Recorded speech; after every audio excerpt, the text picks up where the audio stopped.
O programa europeo Erasmus Plus brindou o Instituto da Pobra e o Instituto de Idiomas de Lovich, de Bulgaria, a oportunidade de compartir experiencias a través deste intercambio. Os primeiros en desplazarse foron os estudantes búlgaros que pasaron a semana aloxados nas casas dos alumnos pobrenses. Gustaríame agradecer a gran axuda prestada polo Concello e todos os concelleiros e tamén Protección Civil que brindaron a súa colaboración para facer unha semana de actividades de todo tipo, dende, como xa vimos, a actividade de marisqueo a pé,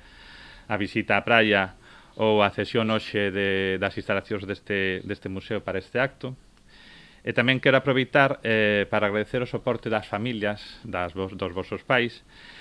para facer este intercambio posible, porque cedendo as vosas casas e acollendo ao alumno visitante, pois temos dinamizado moito este intercambio e a verdade é que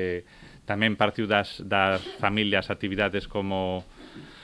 esta inmersión no remo que fixestes co Club de Remo e nada, agradezo moito a vosa colaboración. La colaboración entre nuestros institutos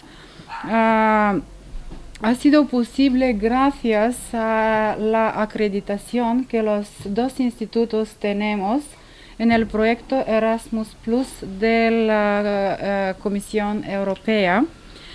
En unos pocos días pudimos aprender cosas interesantes sobre la cultura, la historia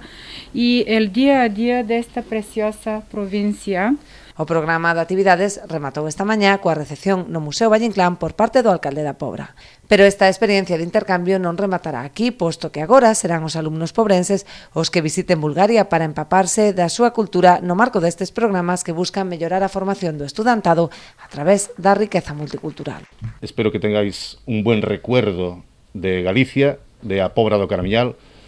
y que estoy seguro que nuestros alumnos y alumnas lo van a disfrutar cuando visiten vuestro maravilloso país, Bulgaria.